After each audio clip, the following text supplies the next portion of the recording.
귀한 찬양 감사합니다. 아름다운 찬양인 것 같습니다. 목소리가 어떻게 저렇게 나옵니까? 우리 하나님의 이름을 아름다운 목소리로 찬양하니 얼마나 귀합니까? 감사합니다. 오늘 우리에게 주시는 하나님의 말씀 마태복음 6장 우리 9절에서 13절까지 말씀입니다. 우리 주기도문이라고 우리 알려진 예수님이 가르쳐 주신 기도죠. 우리 한 목소리로 읽어보도록 하겠습니다. 마태복음 6장 9절에서 13절 한 목소리로 읽겠습니다. 시작. 그러므로 너희는 이렇게 기도하라. 하늘에 계신 우리 아버지여, 이름이 거룩히 여김을 받으시오며 나라가 임하시오며 뜻이 하늘에서 이루어진 것 같이 땅에서도 이루어지이다. 오늘 우리에게 일용할 양식을 주시옵고 우리가 우리에게 죄 지은 자를 사하여 준 것 같이 우리 죄를 사하여 주시옵고 우리를 시험에 들게 하지 마시옵고 다만 악에서 구하시옵소서. 나라와 권세와 영광이 아버지께 영원히 쌓옵나이다. 아멘. 지난주에 주기도문을 가르쳐 주시기 전에 예수님이 전제로서 말씀하신 내용을 가지고 말씀을 나눴습니다. 예수님이 기도에 대해서 하신 일이 뭐였어요?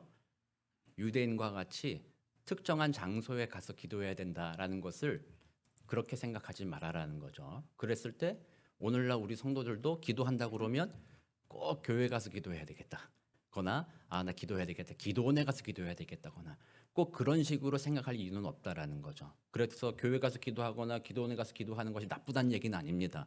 때때로는 그런 시간들이 필요하죠. 우리 일상에서 기도를 집중하기 어렵기도 하고 기도를 배우기도 어렵기도 하기 때문에 그렇게 기도하는 것도 중요하지만 그것만이 기도다라고 예수님이 말씀하신 건 아닙니다. 어느 곳에서든 기도할 수 있다. 그래서 기도의 짐을 덜어준 거예요. 그래서 제가 여러분들께 혹시라도 지난 한 주간 좀 기도하고 지내셨습니까? 물어본다면 여러분들의 마음으로 내가 지난주 새벽 예배도 못 나오고 금요 찬양 예배도 못 나오고 뭐도 못해서 기도 생활을 못했습니다라고 생각하면 기도에 대해 오해하고 있다. 우리는 기도하셨습니까? 물으면 기도했습니다. 어디서 했습니까? 어느 곳이나 주님이 계신 곳이죠. 네, 기도들 합니다. 뭐 이렇게 생각하라는 거죠. 두 번째는 기도할 때 특별한 말을 사용하라는 것에 대해서 예수님이 그럴 필요가 없다라고 얘기했죠. 말을 잘해야지만 기도 잘하는 것이 아니라는 것이죠. 아버지는 다 아신다고 했고 이방인들은 그런 다른 사람을 설득해야지만 자기가 높임받고 하물며 신에게 기도할 때도 말을 잘해서 설득을 잘해야지만 신이 그 말을 듣고 우리의 기도를 들어준다고 생각했었는데 예수님이 하신 말씀은 그럴 필요도 없다라고 얘기한 거죠. 특정한 말을 잘하거나 특정한 용어를 사용한다거나 뭐 그렇게 해서 교회 목사나 장로나 권사나 교회생활을 오래 한 사람들만이 기도한다라고 말하는 것 자체가 잘못되었다. 기도는 내가 말을 잘 못하더라도 표현을 잘 모르더라도 그냥 어느 자리에서든 하나님 앞에 나의 감정을 있는 그대로 표현하는 것이 기도이다라고 이제 말씀하시면서 그 당시 사람들이 지었던 기도의 짐, 유대인들이 지었던 기도의 짐, 이방인들이 지었던 기도의 짐을 다 풀어주셨고 이제는 편안하게 자유롭게 주 하나님과 동행하라라는 말씀으로 이제 전제를 그렇게 달면서 예수님이 오늘 주기도문을 가르쳐 주신 거예요. 그렇게 볼 때 제가 지난주에 여러분들과 권면하면서 말씀드리기를 편하게 기도해라. 아침에 눈 뜰 때도 기도하고 운전대 잡으면서도 기도하고 하루의 직장에 일을 시작하면서도 기도하고 어느 순간에든 갑자기 생각나서 기도할 수도 있는 거고 그 모든 순간 기도하는 삶을 살아가라. 그것이 하나님께 감사하는 삶이며 또 바울이 권면했듯이 쉬지 말고 기도하는 삶이다 라고 이렇게 이야기했습니다. 그런 기도의 삶을 살다 보면 하나님께 모든 짐을 맡기게 되니 내 마음에 평안이 찾아오게 됩니다. 걱정스러운 일과 두려운 일도 주님 앞에 오늘 맡깁니다. 기도하면 마음에 평안이 오죠. 그게 우리에게 주신 또 은혜의 선물이기도 합니다. 지난 한 주 여러분들이 좀 그렇게 살으셨기를 저는 소망합니다. 좀 그렇게 살으셨어요? 기도하며 좀 살으셨어요? 기도의 은혜를 좀 누려보셨어요? 저는 항상 이런 이야기를 하기도 합니다. 이왕 예수 믿는 거, 좀 예수님이 주시겠다고 한 그 은혜와 복을 좀 누리며 살아가 봐야 되지 않겠습니까? 기도할 때 주신다는 그 복, 저 기도하는 저 이승영 목사만 복을 주고 나는 왜 안 줘? 이게 아니라 나도 저 복 누리기를 소망합니다. 그 마음으로 여러분들이 매일 주님과 동행하며 기도하는 삶을 살게 되시기를 소망합니다. 예수님께서는 그렇게 기도의 짐을 벗겨주신 다음에 그렇다고 해서 또 우리로 하여금 이제는 됐어, 너희들이 알아서 마음대로 기도해 라고 우리 책임을 우리에게 넘겨주시지 않으시고 그 본을 보여주십니다. 그렇지만 내가 주기도문 보범을 보여줄 테니까 이 기도를 잘 생각해보고 이 기도에 따라서 너희들이 자유롭게 기도하면 좋겠다라고 해서 주기도문을 알려주신 거예요. 근데 주기도문을 또 이렇게 알려주시니까 사람들은 자꾸 오해해요. 그래서 주기도문만 해야 되는구나. 기도하는 것보다 주기도문을 외워야 되겠구나. 주기도문을 또 하나의 또 율법처럼 만들어가지고 이것만 해야 된다고 생각하는 것은 또한 오해다라는 거죠. 본을 보여주셨기 때문에 주기도문을 교회에서 외우고 주기도문으로 기도하는 것은 중요하지만 그 기도문에 담겨있는 의미와 예수님의 뜻을 생각하고 그것을 자유롭게 우리들의 삶에 적용하여 우리들의 언어로 우리들의 말로써 기도하게 되는 것이 더 중요하다라고 말할 수 있는 거죠. 그래서 오늘 우리는 이 주기도문을 통해서 예수님이 본을 보여주신 것이기 때문에 그 담긴 의미가 무엇인가를 한번 생각해보고 그 의미를 가지고 오늘 우리들의 기도를 우리들의 입술로 다시 만들 수 있는 기회, 자유롭게 주님 앞에 기도할 수 있는 그런 기회로 삼게 되기를 소망합니다. 예수님이 이제 주기도문을 가르쳐 주시면서 주기도문은 크게 세 가지 구조로 되어 있어요. 첫 번째는 서론이다, 도입이다고 말하기도 하고 하나님을 부른다라는 것으로 되어 있고 중간은 간구가 들어 있고요. 마지막엔 결어로 이렇게 결론으로 이렇게 정리가 되어 있습니다. 그래서 오늘은 앞으로 몇 주간 주기도문 강의를 할 텐데 오늘 서론을 좀 살펴볼 거예요. 방금 말씀드린 대로 서론은 하나님을 부르는 것이기도 합니다. 그러나 하나님을 부른다고 했을 때는요, 그냥 하나님 뭐 이렇게 부르는 게 아닙니다. 그 부름에는 하나님을 향한 믿음의 고백이 담겨 있기도 하는 거예요. 그래서 우리가 흔히 예배 끝날 때나 뭐 할 때 주기도문을 할 때 하늘에 계신 우리 아버지라고 이렇게 시작할 때 그냥 쓱 지나갈 수 있죠. 짧은 구절이기 때문에 하늘에 계신 우리 아버지여 이름이 거룩히 여김을 받으시오며 이렇게 넘어갈 수도 있지만 하늘에 계신 아버지라고 부르는 이 첫 번째 서론이 우리들의 믿음이 그 안에 깊이 담겨 있다라는 거예요. 이거를 정확하게 이해할 때만 그 다음에 간구하는 기도의 내용과 기도의 제목들이 이해가 되기 시작하는 거예요. 그리고 또한 이것을 이해했을 때 우리의 기도가 하나님이 기뻐하시는 기도로 자연스럽게 정리가 되어 가는 거예요. 그래서 오늘 저는 여러분들과 함께 하늘에 계신 우리 아버지라는 이 짧은 구절이 담긴 의미, 우리의 신앙의 고백, 그것이 무엇인지 한번 살펴보려고 하는 거예요. 그래서 우리 한글말은 하늘에 계신 우리 아버지 순서가 이렇게 되어 있잖아요. 그러나 이 히브리어라든지 이 당시 아람어로 쓸 때는 순서가 좀 바뀌어 있어요. 영어 성경도 좀 바뀌어 있죠. 그래서 하늘에 계신이 뒤로 가 있습니다. 우리 아버지가 먼저 나오고 그다음에 하늘에 계신이 나옵니다. 뒤에서 영어는 수식하니까 히브리어도 그런 식으로 쓰여 있어서 그런데 우리 아버지 할 때 이 우리도 사실은 맨 앞에 있는 게 아니에요. 아람어로서 하나님 예수님께서 아바라고 불렀는데요. 그 아바라는 뜻 안에 우리라는 뜻이 담겨 있어요. 그래서 밑에 그 단어 끝에 있죠. 전미사라고 말하죠. 요거에 따라서 이게 우리가 되든지 한 아버지가 되든지 뭐가 된다는 거예요. 그렇게 본다면 원문으로 보면은 아버지가 제일 먼저 나오는 거야. 아버지. 그다음 의미가 우리. 그다음 의미가 우리. 그다음 의미가 하늘에 계신 이렇게 된다는 거예요.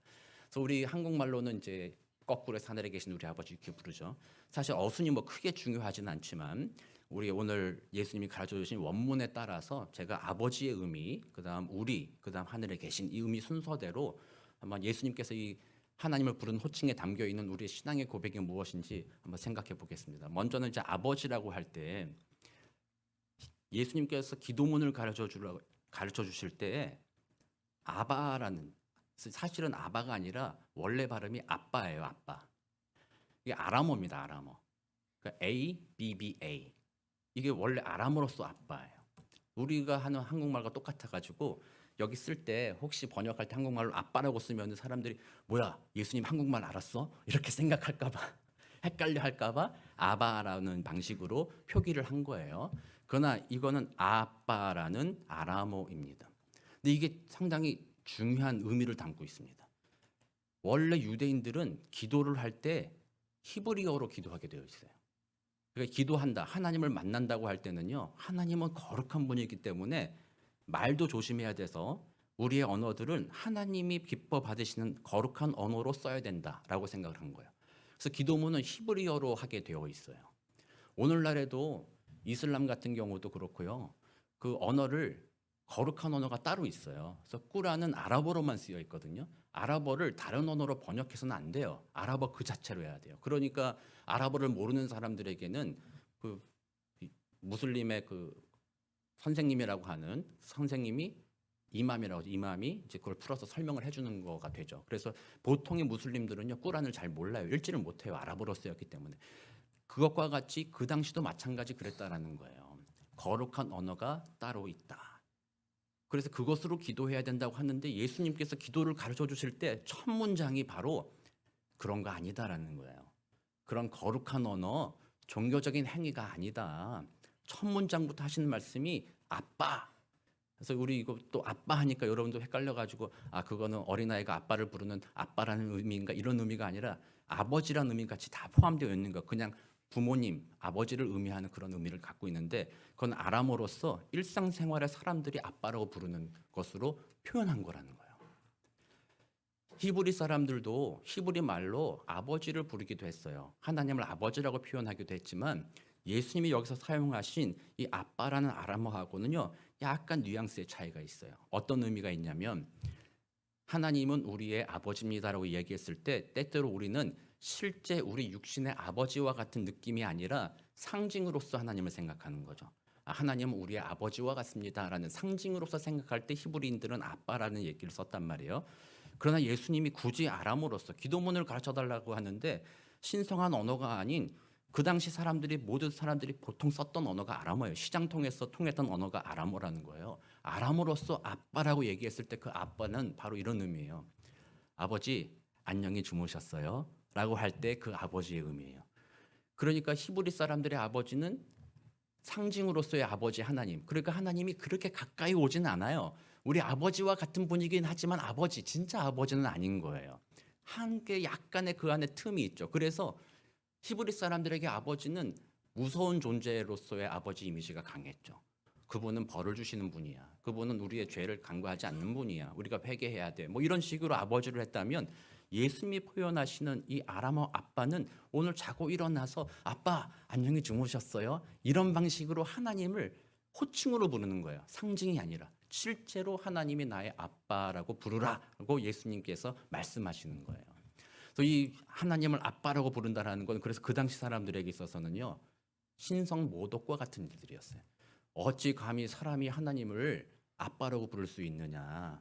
상징적인 의미로 아버지와 같은 존재로 아버지라고 부를 수는 있지만 진짜 너희들이 어린아이나 우리 육신의 부모를 부르듯이 하나님을 아빠라고 부른다면 네가 하나님의 아들이라는 뜻이냐. 그것은 신성 모독이다라고 말할 수 있는 거예요. 그런데 예수님은요 분명하게 얘기합니다. 하나님은 멀리 계신 분이 아니시다. 하나님은 우리의 아빠가 되신다. 너희들은 그 믿음을 가지고 기도해라라는 거예요. 그래서 예수 그리스도가 하나님 어떻게 우리가 아빠가 되셨느냐? 장차 예수님이 하실 그 일들, 예수 그리스도가 십자가에 죽으시고 부활하심으로 우리의 모든 죄를 씻김으로 이제 우리가 예수로 말미암아 하나님의 양자가 되었으니 그 하나님을 부를 때 아빠라고 불러라. 아버지라고 불러라. 육신의 아버지를 칭찬하게 부르듯 그분은 멀리 계시지 않다. 가까이 계시다라고 말하시는 거예요. 여러분들은 하나님에 대해서 어떻게 이해하고 계십니까? 이게 믿음의 고백이에요. 하나님에 대한 이해와 함께 믿음의 고백인 거예요. 여러분들의 하나님은 어떤 하나님이십니까? 구약시대 히브리 시절의 하나님이십니까? 저분은 내가 잘못하면 벌 주는 분이야. 내가 주일 예배 빠지면 엄하게 꾸짖는 분이야. 내가 뭐 잘못하고 죄 지으면 나를 언제라도 멀리 할 수 있는 그런 분이야. 그러니까 그분 앞에서 온매무새를 좀 가다듬고 하여튼 최선을 다해서 섬기자. 좀 이런 하나님. 아버지는 아버지지만 진짜 가까이 있는 아버지가 아니라 약간 한 다리 좀 멀리 있는 그런 아버지로서 여러분들이 신앙생활하고 있습니까? 그러면 신앙생활할 때 기쁨이 사라지죠. 자유가 없습니다. 두려움만이 그 신앙생활을 좌우지우지합니다. 하나님이 어떻게 생각할까? 사람이 나를 어떻게 생각할까? 거기에 매여 가지고요. 신앙생활도 겉모습 보여주기에 급급하게 되는 그런 곳으로 전락하게 되는 거죠. 그러나 예수님이 원하시는 것은요. 그게 아니었어요. 하나님은 너희의 아빠가 되신다. 그 아빠는 너희들이 잘못하고 실수하고 죄를 범한다 할지라도 그것에 대해서 너희를 실어버리지 않는다. 너희들의 잘못한 것들을 때때로는 회초리를 들기도 한다. 바른 길을 가게 하기 위해서 그렇게 하시기도 하는 분이시지만 그 하늘의 아버지는 정말로 너를 사랑하시는 분이다. 그것을 믿어라. 그걸 믿고 기도해라는 거예요. 다른 신과 다르다는 거예요. 이 고대 시절에 유대교의 신이나 다른 종교의 신들과 하나님은 다르다라는 거예요. 그분은 우리로부터 멀리 떨어져 있지 않으며 우리와 가까이 계시며 우리의 아픔과 고통을 알고 계시며 돌보아 주시는 그런 인격적인 아버지시다라는 것을 너희들이 믿고 기도하라라는 거예요. 여러분들의 기도 생활이 마치 무슬림이 기도하듯이 뭔가 공적을 쌓는 기도가 된다라거나 기도를 통해서 하나님의 마음을 바꾸겠다라거나 뭔가 하나님을 대상화시킨 나와 인격적인 관계 속에 아빠가 아닌 어떤 대상으로서 신으로서만 여기고 기도하고 있는 것은 아닌지 한번 돌아보시고 기도 생활이 만약에 하나님이 나의 아빠라면요 버거운 일이 아닙니다. 우리 딸들이 저한테 올 때 아버님 지난 간밤에는 평안히 주무셨고 기체후 뭐라 까먹었네. 기체후 일양만강하시옵고 아버님 꼭 그러시길 바랍니다. 이렇게 찾아오면 제가 그래 네가 예의를 잘 배웠다 이렇게 하겠어요? 아니면 어떻게 하겠어요? 아빠 어제 잘 잤어요? 이렇게 해도 그래 나 잘 잤다 너도 잘 잤니? 이런 것처럼 예수님을 통해서 하나님이 우리 아버지가 된 우리들에게 예수님은 말하기를 하나님을 그렇게 믿으라. 그 하나님을 그렇게 신뢰해라. 너를 두렵게 하고 너에게 경고만 하고 두려운 하나님이 아니다. 너를 돌보는 사랑의 하나님이다. 제가 요즘에 은혜 받는 찬양이 하나 있어요. 예람 워십이라는 곳에서 만든 찬양이더라고요. 그 밑에 이제 댓글을 보니까 예수 믿지 않는 사람들도 이 찬양 들으면서 은혜 받는데요. 여러분들 이제 집에 가서 한번 찾아보세요. 폭풍 속을 걷고 있을 때 그대 폭풍 속을 걷고 있을 때 비바람을 마주하려 할 때 불빛조차 보이지 않아도 그대 혼자 걷지 않을 거예요. 그 찬양이 많은 사람들에게 위로를 주더라고요. 그 밑에 댓글을 보면요 눈물 나요. 사람들이 얼마나 고통스러운 삶을 살아가는지. 예수 믿는다고 해도 모든 것이 평안하지는 않더라. 예수 믿었지만 우리 아버지를 일찍 데려가셨다. 예수 믿었지만 나의 남동생이 얼마 전에 죽었다. 예수 믿었지만 내 인생이 왜 이렇게 꼬여서 더 이상 할 수 있는 것이 없다. 뭐 그런 내용들이 댓글에 주르르 달리면서 그러나 이 찬양을 들으면서 나는 위로를 받는다. 왜냐하면 우리 아버지 하나님 그가 나와 함께 하시기 때문이다. 세상이 나를 삼킨다 할지라도 세상이 나를 넘어뜨린다 할지라도 세상이 나를 무시하고 나를 조롱한다 할지라도 나는 거기 그 폭풍 속에 휩싸이지 않는다. 나는 외롭지 않다. 왜냐? 나의 아버지가 계시기 때문이다. 너무 은혜로운 찬양 아닙니까? 그게 바로 하나님 예수님께서 우리에게 기도를 가르쳐 주실 때 너의 아버지가 그런 분이다. 그런 분께 기도하는 거다. 너희는 저 이슬람이나 유대교처럼 우리들의 아픔과 폭풍을 돌보는 것보다 우리들이 어떻게 잘 살았는지 잘했는지를 먼저 따지는 그런 아버지께 기도하는 것이 아니라 너희의 일상의 삶의 부침, 일상의 삶의 좋은 일과 나쁜 일, 그 모든 일들을 다 알고 계시며 그때 너희들 외롭지 않도록 힘들지 않도록 너희 곁에 계시는 분이 바로 하나님이시며 그분이 예수 그리스도 나로 말미암아 너의 아버지가 되었다. 그러므로 그 아버지를 믿는 믿음으로 너희들의 간구를 간구하여라 라고 얘기하는 거예요. 그러니까 처음부터 주기도문 처음부터 아바, 아빠 이렇게 시작하는 것부터 이미 그 당시의 문화를 깨트리고 하나님과 우리 사이의 관계를 너희들은 화목되었다라고 선언하는 거예요. 그래서 우리는 기도할 때 그 믿음으로 기도합니다. 내가 비록 지난주일 죄를 지었고 지난주일 하나님의 뜻에 합당하지 못하게 살았어도 예수 그리스도의 능력에 힘입어 보혈의 공로에 힘입어 우리는 담대하게 은하의 보좌 앞에 나아가 하나님께 아빠 하나님 간구하게 된다는 거죠. 별로 감흥들이 없으시네. 아니 이게 얼마나 우리에게 큰 은혜의 선물인데 이러니까 우리가요 알아야 돼요. 하나님이 누군지를 알지 못하고 그게 얼마나 큰 은혜인지 알지 못하면 그분이 우리의 아빠가 되어주신다는 것조차도 은혜로 여기지 않는 거예요. 그게 뭔데 이러는 거예요.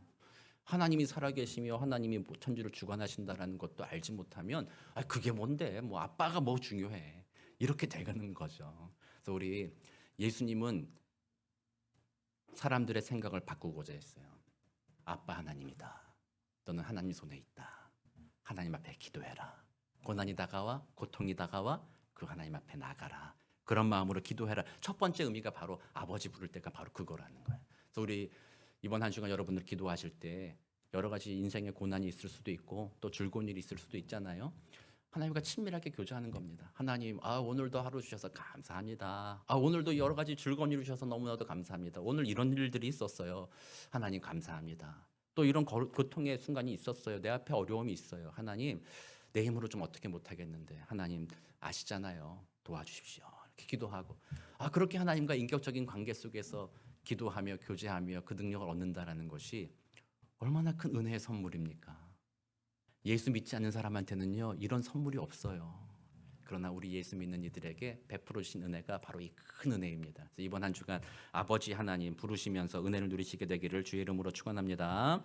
두 번째 이제 우리를 살펴보려고 해요. 우리. 그래서 우리 아버지라고 이야기한다는 거죠. 한국 사람들에게는 이 표현이 낯설지는 않죠. 우리 아버지, 우리 아빠. 심지어는 어떻게도 한다고요? 많이 들었죠? 우리 아내, 우리 남편. 그러면 돼요, 안 돼요? 그렇게 하지 않는데 그 우리라는 표현 자체가 이미 한국 사람들은 공동체를 전제하고 있다는 거죠. 그래서 아내를 우리 아내라고 부를 때에는 나의 아내인과 동시에 이 아내가 우리 가족과 함께 결합이 되었다라고 이야기하기 시작하는 거죠. 그러니까 우리 남편, 우리 아내라는 것이 나의 남편, 나의 아내이지만 우리는 공동체를 이루었다. 당신의 가정과 우리들의 가정이 이제는 결합돼서 하나의 공동체를 이루었다는 의미를 갖고 있어서 그냥 우리 아내, 우리 남편 이렇게 해도 우리는 이해하게 되죠. 그리고 이게 공동체성을 가지고 있다는 것을 한국 사람들은 기본적으로 알고 있어요. 근데 이 우리라는 표현이 사실은 서구에서는 좀 낯선 표현이기도 하죠. 우리 아버지 이런 것보다 나의 아버지, my father, my dad 이렇게 얘기하지 our 이렇게 표현하는 경우가 별로 없잖아요. 근데 이 성경에서는요 분명하게 얘기하기를 이 공동체성에 대해서 상당히 강조해서 얘기를 해요. 예수님께서도 굳이 이 말들을 넣으시면서 공동체성을 잊지 말아라라는 것을 얘기하는 거예요. 과거의 한국 사회는 공동체 중심이었잖아요. 그래서 60년대, 70년대만 하더라도 대가족으로 같이 살았고 우리 공동체 뭐 이게 중요했단 말이에요. 그래서 굳이 공동체를 강조할 필요가 없었어요. 그냥 공동체 안에 살았기 때문에. 그래서 그 당시에는 복음이 어떻게 됐냐면 공동체에 관련한 복음이보다는 당신이 오늘 예수님을 영접하면 당신이 구원받고 당신이 천국 갑니다라는 개인적인 구원을 선포하는 일들이 더 중요했어요. 공동체는 이미 알고 있었기 때문에. 그런데 과거에 그렇게 전했는데 오늘날의 세대가 많이 변하기 시작했죠. 오늘날은 공동체가 중요해지지 않았어요. 공동체 중요성이 점점 사라지기 시작한 것이 바로 오늘날의 세대이잖아요. 내가 잘 살면 되는 거지. 어떻게 보면 나만 잘 살면 되는 거지. 공동체가 무너지건 말건 뭐 그건 크게 중요하지 않다. 그래서 한국의 문화가 좀 더 그런 문화로 요즘에 급격하게 돌아선 것 같아요. 물질이 주인이 되기 시작하고 사회가 개인의 쾌락과 즐거움이 중심이 되기 시작하면서 사회가 급격하게 그쪽 방향으로 완전히 틀어버린 것 같아요. 그래서 젊은 사람들이 아이들을 낳기를 힘들어한다는 거죠. 공동체를 생각하지 않는 거죠. 일단은 나와 또는 내 남편 둘이 행복하게 사는 것 그게 중요하지 사회를 유지한다거나 우리 대한민국을 뭐 한다거나 뭐 그런 것에 대해서는 크게 관심이 없다라는 거죠. 또 요즘에 또 한국에서 많이 얘기되는 게 뭐예요? 의대 정원을 늘린다 만다 뭐 이런 얘기 하잖아요. 의대 정원을 늘리는 이유가 뭐예요? 의대 가고 싶은 애들도 많다 뭐 이런 거잖아요. 또 뭐 의료 개혁으로서는 또 이제 의사가 부족하니까 좀 지방에도 의사들 가게 하겠다고 뭐 이렇게 하지만 오늘날 애들이 의사 되고 싶은 이유가 뭐예요? 내가 숭고한 하나님의 부르심을 받아 내가 의사가 되어서 고통받는 사람들의 질병을 고쳐주고 이 세상이 질병 없는 세상 만들기 위해서 내 한 몸 바치겠습니다. 그런 마음으로 의사 되는 아이들이 있긴 있을 거예요. 그렇지만 많지는 않죠. 대부분은 뭐예요? 잘 먹고 잘 살 수 있으니까 의사가 대접받고 돈 많이 버니까 그래서 공부만 잘했다 하면 다 의사 돼야 된다고 과학고등학교 만들어놔도 과학고등학교 간 애들이 전부 다 어디 가요? 1등부터 몇십 등까지 전부 다 의대 가고 나머지 애들이 또 다른 데 의대 못 간 애들이 딴 데 가고 뭐 이런 문화가 그런 식으로 급격하게 바뀐 거예요. 공동체를 생각하기보다는 나를 생각하는 이런 세상을 지금은 살아가고 있다. 그래서 지금 이 시대에는요. 그럼으로써 공동체의 중요성을 다시 강조할 필요가 있는 세대가 되긴 했어요. 그러나 성경은요. 끊임없이 그 옛날이나 지금이나 동일하게 이야기하는 것은요. 공동체도 중요하고 그 공동체를 통한 개인도 중요하다라는 것을 끊임없이 강조하고 있는 거예요.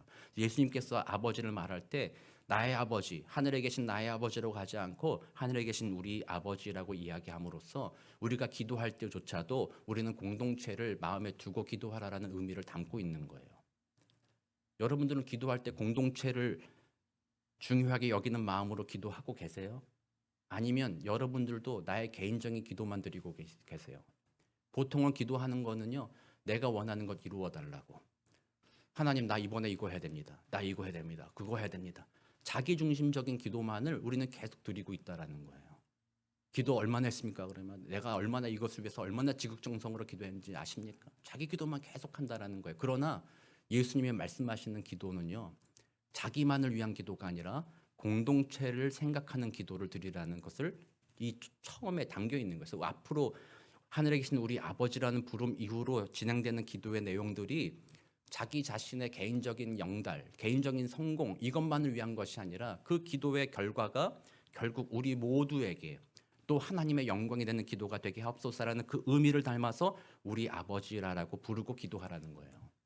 그래서 여러분들이 만약에 어떤 일들에 대해서 내게 이런 경제적인 어려움이 있습니다. 하나님 도와주십시오라고 기도한다면 그것이 개인적인 기도로 끝날 수도 있겠죠. 하나님 이 문제를 해결해 주십시오라고 말하지만 예수님이 가르쳐 주신 기도로 생각해 본다면 하나님 이 문제를 통해서 또는 이 과정을 통해서 하나님이 영광 받으시고 이것을 통해서 내가 우리 가정과 우리 교회, 우리 옆에 지체, 이 사회를 위하여서 이것이 어떻게 쓰임 받을 수 있을지 하나님 그 길까지 인도해 달라고 기도하는 거예요.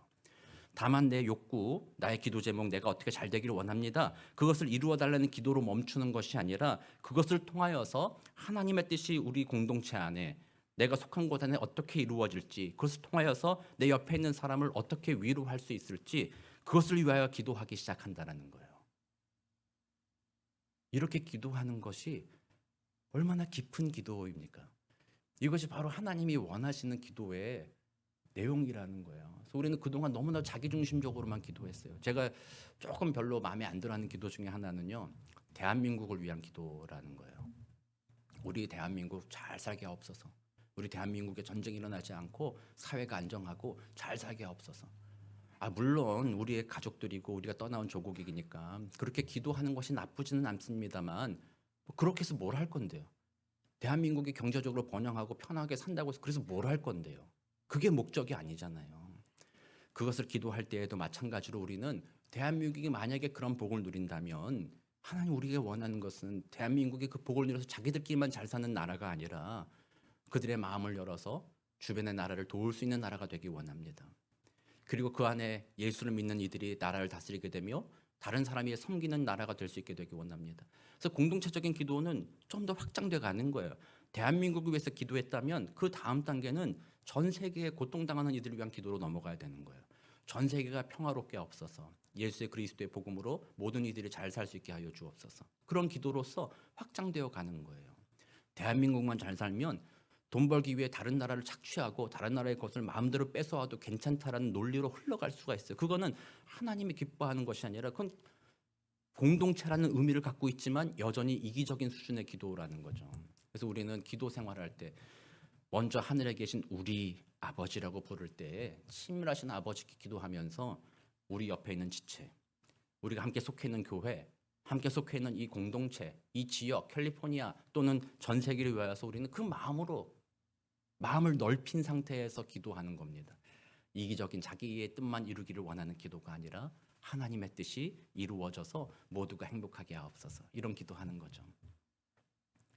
이렇게 생각하고 기도하면 기도가 얼마나 깊어지겠어요. 그래서 이것을 생각하기 어려우면 우리는 다른 사람에 위해서 기도하는 중보 기도도 할 수 있는 거예요.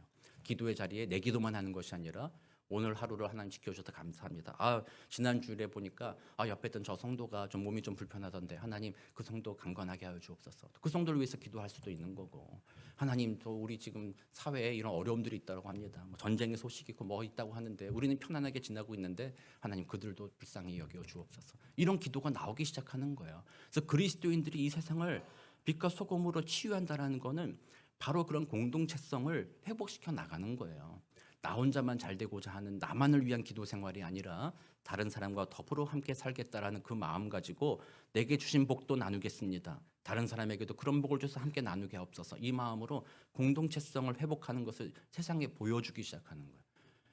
그게 오늘날의 기독교가 세상에서 이바지할 수 있는 빛과 소금이 되며 세상 사람을 고칠 수 있는 방법이다라고 말할 수 있는 거예요. 그래서 조금 말씀에서 조금 빗나갔지만 우리 교회 여러분들도 우리 교회에 대해서 그렇게 생각하셔야 돼요. 이 교회 공동체를 위해서 기도하셔야 돼요. 이 공동체가 잘 되기를 바라야 돼요. 존 F 케네디가 대통령에 취임할 때 했던 연설문 중에 사람들이 가장 인상 깊어서 가장 인용하는 것이 뭐예요? 국가가 당신을 위해서 뭘 해줄 걸 생각하지 말고 당신이 국가에 무엇을 기여할지를 생각하십시오. 아멘. 여러분들, 교회가 여러분들께 무엇을 해줄까 생각하는 것보다 여러분들이 교회를 위해서 무엇을 할까 생각해보라. 이걸 단지 이렇게 이게 좀 보수주의적이고 극단주의적인 사람들은요, 이걸 또 이렇게 해석해요. 그러니까 공동체를 위해서 소를 희생하십시오. 공동체 위해 당신을 희생하십시오. 이런 식으로 막 해석하는데, 그런 의미로서 우리는 그리스도인 해석하지 않습니다. 그리스도인들은 공동체를 위해 기도하고 공동체 중심으로 살아갈 때 오히려 우리 각 사람의 개성과 개인이 또한 그 안에서 자유와 평안과 안정을 누릴 수 있다라는 거예요. 그래서 그리스도인들은 그러므로 나 자신을 통해서 하나님의 은혜가 드러나고 우리 공동체가 함께 건강하기를 소망하는 마음으로 주님 앞에 기도하는 거야. 그 마음으로 기도하는 것이 우리 아버지다라는 믿음의 고백에 담겨 있다는 겁니다. 그래서 우리 토렌 선한 목자교회를 여러분들이 본인의 발로 오신 것 같아 보일지 몰라도요, 하나님이 여러분들을 불러주셨습니다. 그리고 이 공동체를 우리의 공동체다라고 하나님께서 불러주셨어요. 그래서 여러분들은 토렌 선한 목자교회를 귀하게 여기셔야 됩니다. 예배 자리를 지켜야 됩니다. 제가 이제 요즘에 그 말 많이 안 했는데 예배 자리를 여러분 지켜야 됩니다.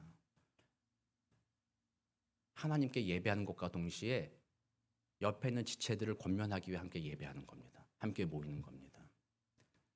새벽 예배, 금요 찬양 예배, 주일 예배에 강요하지는 않습니다. 그것이 여러분들의 신앙에서 뭔가 잘하면 복을 받고 그렇진 않지만, 그러나 그것을 잘 지키며 예배를 귀하게 여길 때 하나님이 베풀어 주시는 은혜가 있습니다. 공동체를 위하여 내가 섬기겠다는 그 마음이 있을 때 여러분들에게도 동일한 은혜, 개인에게도 베풀어 주신 하나님의 은혜가 있다는 사실을 기억하게 되시기를 주의 이름으로 축원합니다.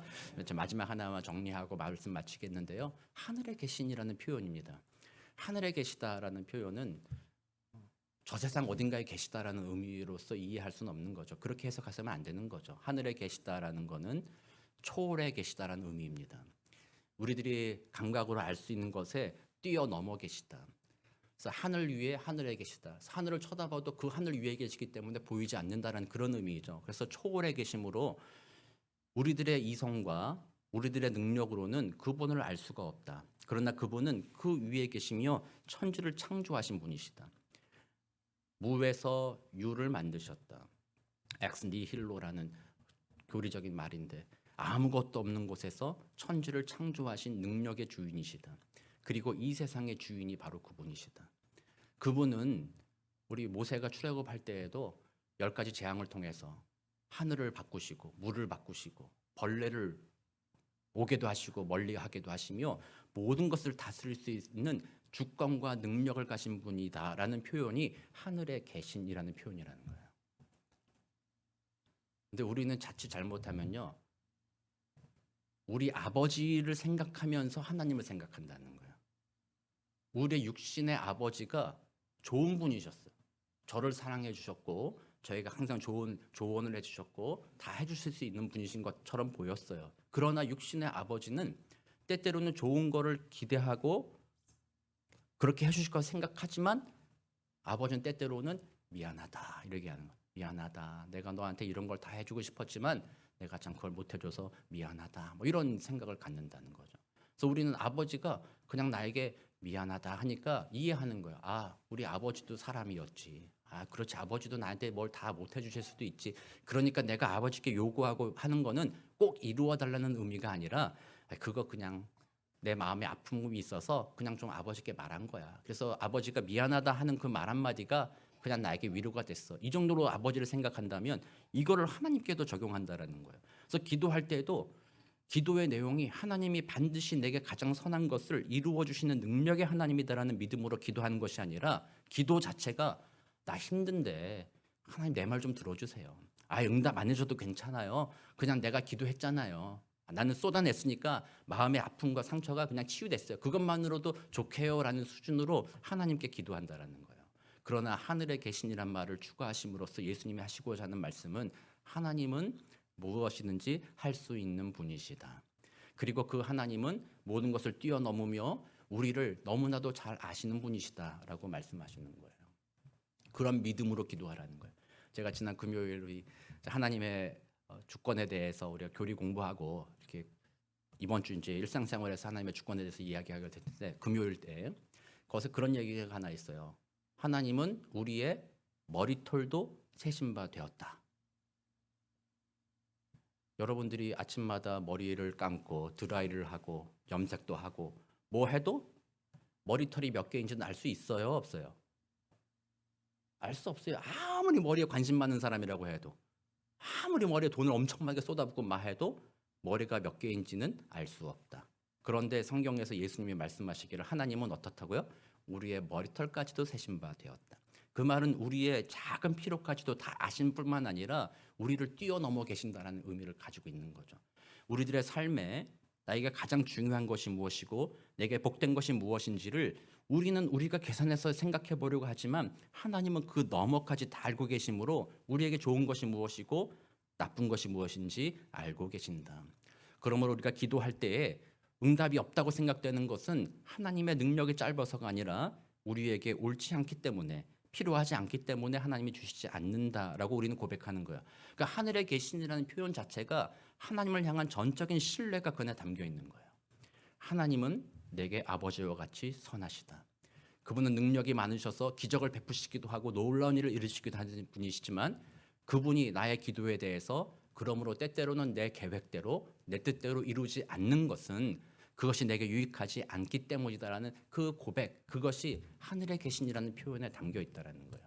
그러므로 기도를 시작할 때 첫 문장 하늘에 계신 우리 아버지라는 이 기도 제목 너무 빨라가지고요. 그냥 자 주기 넘어가겠습니다. 하늘에 계신 우리 아버지 이름을 이렇게 넘어가 버리면 요 앞 단계가 너무 그냥 넘어가니까 기도의 준비, 기도에 우리가 어떤 믿음으로써 기도를 대해야 되는가를 너무 쉽게 넘어가 버린다는 거예요. 다시 한번 우리는 이 구절을 통해서 우리의 기도하는 마음, 기도의 의미를 생각해 보는 겁니다. 전능하시고 능력 많으시고 우리의 모든 것을 다 알고 계시는 그 하나님이 나의 가까이 계시는 아버지가 되시고 내게 좋은 것을 알고 계시는 아버지가 되시고 내가 모든 것을 자유롭게 고백할 수 있는 가까운 아버지가 되시며 또한 그 아버지는 나의 아버지일 뿐만 아니라 옆에 있는 예수 믿는 우리 형제들의 모두의 아버지가 되사 우리들의 모든 기도가 또 우리들의 모든 삶이 협력하여 선을 이루시도록 인도하시는 분임을 고백합니다. 라는 믿음의 고백으로서 우리는 기도를 시작한다는 거예요. 그러니까 우리가 기도를 시작할 때 주기도문 이것을 통해서 그 믿음으로써 기도합니다. 이 원리를 깨닫는 거예요. 그래서 여러분들이 제가 다시 말씀드리지만 주기도문을 꼭 외워야 된다는 것이 아닙니다. 이 믿음을 가지고 여러분들의 일상에서 기도하는 겁니다. 아, 하나님이 나의 아버지 되셔서 나의 모든 것을 아시면서도 내 말에 귀를 기울이시는 분이시지. 아, 하나님은 전능하신 분이시지. 아, 하나님은 우리 공동체 모두를 돌보고 계시는 분이시지. 내가 오늘 그 하나님께 기도합니다. 하나님 내 삶을 하나님의 뜻에 아름답게 다스려 주옵소서 기도하는 거죠. 그래서 이런 믿음으로 기도를 시작하면 기도의 내용이 자기중심적인 기도로 끝날 수가 없어요. 그런 믿음으로 기도를 시작하면 자기에게 필요한 것을 간구할 뿐만 아니라 결국에는 그 끝에 가면 공동체의 유익을 위하여 또 더 나아가서는 하나님의 영광을 구하는 기도로 마무리되어 간다라는 거예요. 이것이 하나님 중심의 기도로 시작하는 기초가 된다라는 거예요. 그러니까 여러분들이 이번 한 주간 살아가시는 동안 요거 하나만 해도 괜찮아요. 때때로는 그렇잖아요. 여러분들도 그런 경험해 보신 적이 있을지 모르겠지만 말이 안 나올 때 있잖아요. 인생이 너무나도 길이 막혔어. 뭔가 잘 안 돼. 말로 할 수 없어. 그때 이렇게 하늘에 계신 우리 아버지, 아버지 이렇게만 기도해도 그 마음에 하나님이 주시는 위로와 은혜 그게 있잖아요. 그래서 이 믿음의 고백이 우리의 모든 기도의 시작입니다. 이것을 가지고 기도할 때 하나님께서는 그 기도 가운데 역사하십니다. 우리를 도우십니다. 그래서 여러분이 기도가 잘 안 된다 그러면요. 이것만 해도 돼요. 하늘에 계신 아버지, 오늘 하나님 아버지 나와 함께 해주십시오. 그렇게 기도해도 돼요.